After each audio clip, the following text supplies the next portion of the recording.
අද හදන්න යන්නේ අපි හැමෝම කැමති කෑමක් බිත්තර රොටි. හැබැයි මේක වෙනස් විදිහට හදන්නේ. මේක හදන්න අර පිටි තෙල් දාලා බෝල හදලා වඩවල හදාගන්න ඕනේ නැහැ. මේක හරිම ලේසියෙන් හදන්නේ. වැඩි තෙල් යන්නෙත් නැහැ. හැමෝටම ආසාවෙන් කන්න පුළුවන් විදිහට මම හදන විදිහ කියලා දෙනවා. වීඩියෝ එක දිගටම ස්කිප් නොකර බලන්න. මුලින්ම ඉතින් මේකට ඕන වෙන්නේ පාන් පිටි තමයි. මම මෙතන පාන් පිටි 250ක් හොඳට හලලා අරගෙන තියෙනවා. ඊට පස්සේ ඒකට ලුණු තේ හැඳි කාලකුත් මේ විදිහට එකතු කරලා මම ඉතින් හොඳින් කවලම් කරගත්තා. ඊට පස්සේ මේ විදිහට වතුර ටිකක් එකතු කරලා මම මෙහෙම කවලම් කරා. ඊට පස්සේ මේ විදිහට කවලම් කරලා මම බිත්තරයකුත් කඩලා බෝල් එකකට දාගෙන ඒක හොඳින් ගසලා අපේ අර පිටි මිශ්‍රණයට එකතු කරගන්න තමයි දැන් යන්නේ.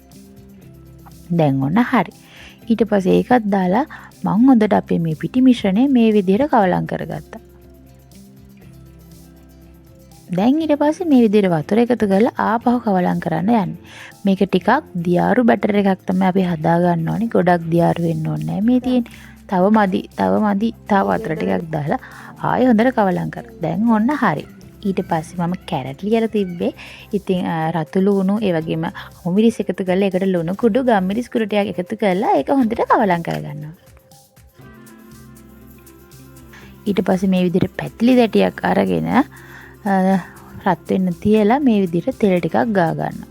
මේ වෙනකම් ඔන්න අපි තෙල් පාවිච්චි කරේ නෑ. ඊට පස්සේ මම අර හදාගත්ත පිටි මිශ්‍රණ බැටර් එකෙන් මේ විදිහට අපේ තැටියට පැතිලි රොටියක් විදිහට දා ගන්නවා. ඊට පස්සේ ඉතින් බිත්තරයක් මේ විදිහට කඩලා අපේ රොටියට මේ විදිහට එකතු කරගන්නවා. බිත්තරේ ගියා. හරි. මේ විදිහට බිත්තරේ මැද්දට අරගෙන මම මේ විදිහට අපි අර හදාගත්ත කැරට් ලුණු එතකොට මිරිස් මිශ්‍රණය එකතු කරලා මේ විදිහට කවලම් කරගත්තා. දැන් ඔන්න හරි.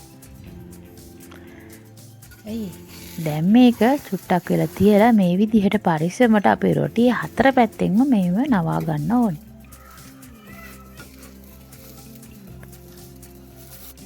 දැන් හරි. දැන් ඉතින් මේ රොටි අනිත් පැත්තත් මේ විදිහට හරවලා ඒ පැත්තත් හොඳට පුලුස්ස ගන්නවා. ඒ විදිහේ එක ක්‍රමයක්. තවත් ක්‍රමයකට මම හදනවා බිත්තර දෙකක් වෙනම කඩලා බෝල් එකට දාගෙන අතරතුරේ රොටිය අනිත් පැත්තට මම මාරු කරගත්තා. මේ හොඳට පේනවනේ. දැන් ඔන්න මේ විදිහට බිත්තර දෙකක් කඩලා බෝල් එකට දාලා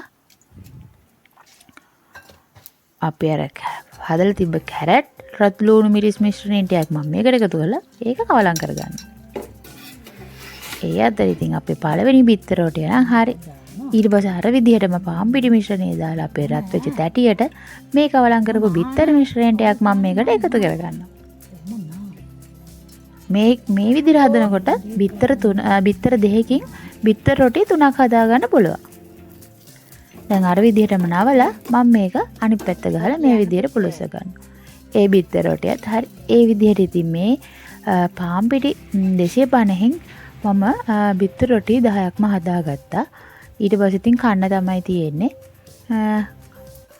එහෙනම් හදලා බලලා ඔයත් කමෙන්ට් එකකින් බිත්තර රොටියේ රස විස්තර කරන්න අමතක කරන්න එපා. එහෙනම් ගිහින් එන්නම්. වීඩියෝ නරඹුව ඔයාට ගොඩක් ස්තුතියි.